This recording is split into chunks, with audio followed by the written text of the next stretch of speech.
Bismillahirrahmanirrahim. Our intention for this video is provide a tool to help viewers with basic understanding of some of the Tajweed rules. The obligation of Tajweed is commanded in the Qur'an when Allah says in Surah Muzzammil, Bismillahirrahmanirrahim, أو زد عليه ورتل القرآن ترتيلا, and recite the Qur'an aloud in a slow and melodious style, tarteel. Ali ibn Abi Talib anhu said in the explanation of this ayah, at-Tarteel is Tajweed of the letters and knowing where to stop correctly. This video was designed to give our viewers a clear understanding of the Tajweed rules using a color-coded Qur'an so that they can correctly pronounce ayahs when reading the Qur'an. Insha'Allah, we encourage our viewers to please ask your Arabic teacher to explain all of the rules in more detail, as the definitions in this video are not comprehensive enough to fully comprehend the rule. Please memorize these rules to make it easier for recitation when reading and reciting the Qur'an. We have included a link to an online and downloadable version of the color-coded Qur'an. May Allah subhanahu wa ta'ala reward those brothers and sisters who have worked on the creation of the color-coded Qur'an. Ameen. To help our viewers, we have created an additional series of tutorial videos for the correct pronunciation of commonly recited surahs and du'as during our daily prayers. Insha'Allah, it is our hope that the videos will be helpful for our viewers to memorize surahs and du'as and correctly recite them in prayers. Jazakallahu khairan. Please share and subscribe to our channel. Assalamu alaikum warahmatullahi wabarakatuh, everyone. My name is Shamsa and I'll be teaching you guys the Tajweed, or explaining and how to understand the Tajweed rules, Insha'Allah. So we have a 13-line color-coded Quran, and we're going to be just going over the basic 7 that are in this color-coded Quran, Insha'Allah. So first off, we have Ikhfa. If we go to the first place of Surah Baqarah, there's an example. It's going to be highlighted in blue, as it says right here. So, if any one of these letters, ta, tha, jim, dal, thal, za, sin, shin, swad, ba, ta, ba, fa, qaf, kaf, there's supposed to be a fa, but it's not there. But no, there's supposed to be a fa within these letters. If any of these letters appear after a nun sakin or tanween, which is double fatha, double kasra, double dhamma, it will be pronounced with a light nasal sound. So I can give you guys an example right here. أعوذ بالله من الشيطان الرجيم بسم الله الرحمن الرحيم والذين يؤمنون بما أنزل إليك وما أنزل من قبلك. So as you guys can see, for the Ikhfa, there's a nun sakin, and after it comes a za. So if we look here, nun sakin, za. And for Ikhfa, you'd use a nasal sound like it says, and you try to keep your tongue in the middle of your mouth as you're stretching it. So, bima unzila ilayk, and you try to avoid making the noon sound. So you wouldn't be like bima unzila ilayk. It would be bima unzila ilayk. So you make more of a nasal sound, like how it says, and you try to avoid pronouncing the noon as much as possible. For any situation, like it doesn't matter what letter, same pronunciation for each letter. Next up, we have ghunna, which is going to be highlighted in orange color. So the sound emanates from the nose and is observed on the noon shadda and meem shadda.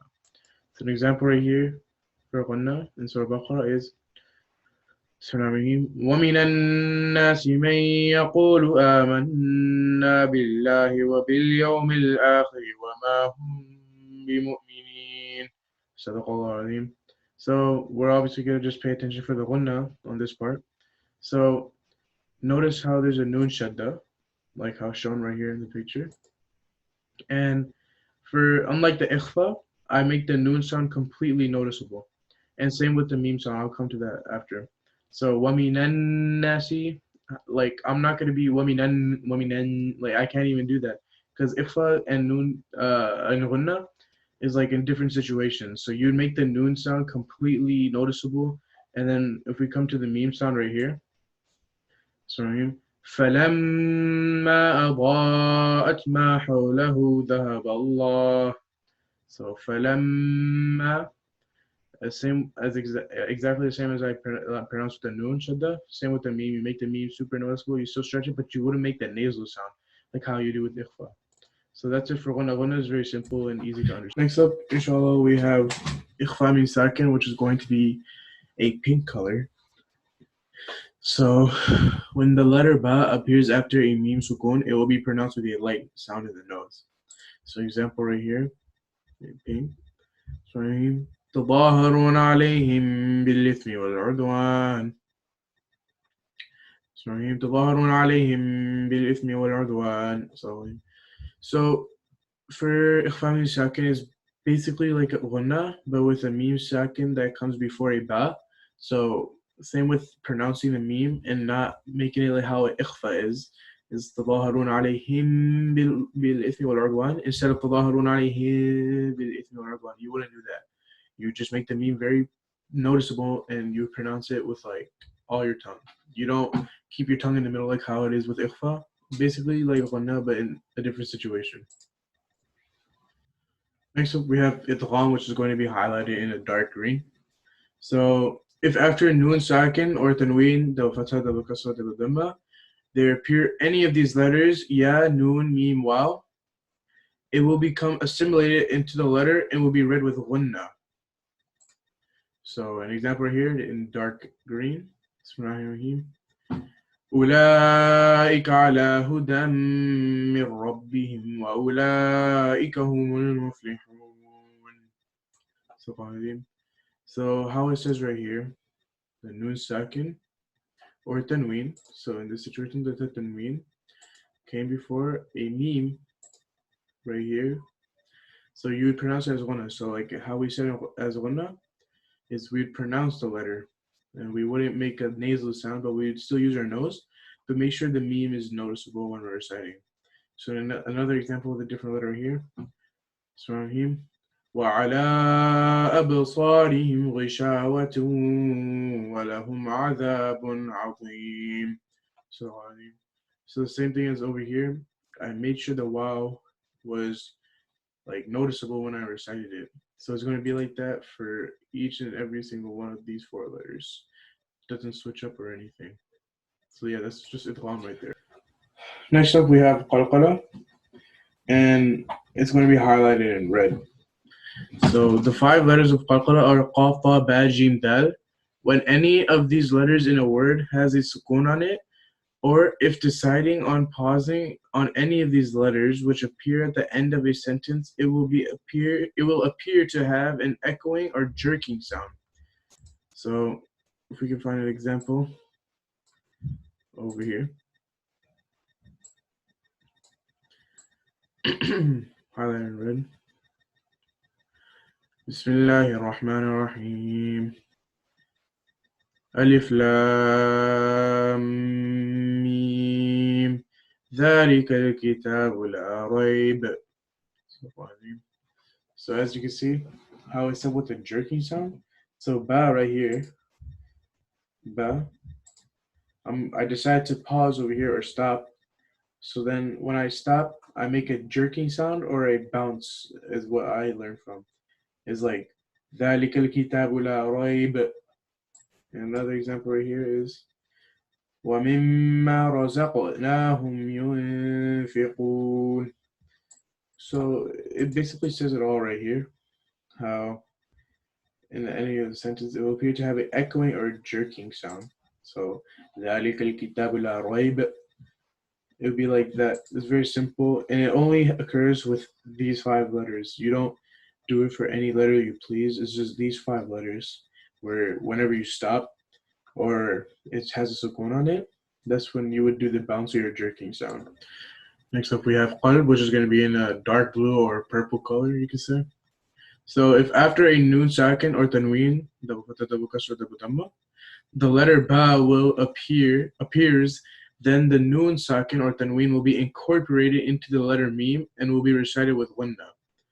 So an example over here, if that's a little confusing, is Surah Rahim. قال يا آدم أنبئهم بأسمائهم فلما أنبأهم بأسمائهم صدق الله العظيم. So قال يا آدم أنبئهم بأسمائهم. So there's different opinions I've heard of this, but the way I've learned it was how you would read it with ghunna, and that's how it says over here, so we'll stick with that. Is قال يا آدم أنبئهم بأسمائهم. So that's the way I learned it. How Ikhfa was, So I'd keep my tongue in the middle. But some other people say that, and according to this Quran, we'll stick with what this Quran says, but you read it with ghunna. So with ghunna, we'd pronounce the Meem. So we would just cancel out the ba, and the Meem over here would take over. So قال يا آدم أنبئهم بأسمائهم, and then فلما أنبأهم بأسمائهم. So yeah, that's it for qalb. Like, it's very simple, and you'll never see it without the ba, the Meem like on top of the ba. So you would know if it were to be qalb or Iqlab. So yeah, that's it. It's very simple and easy to understand.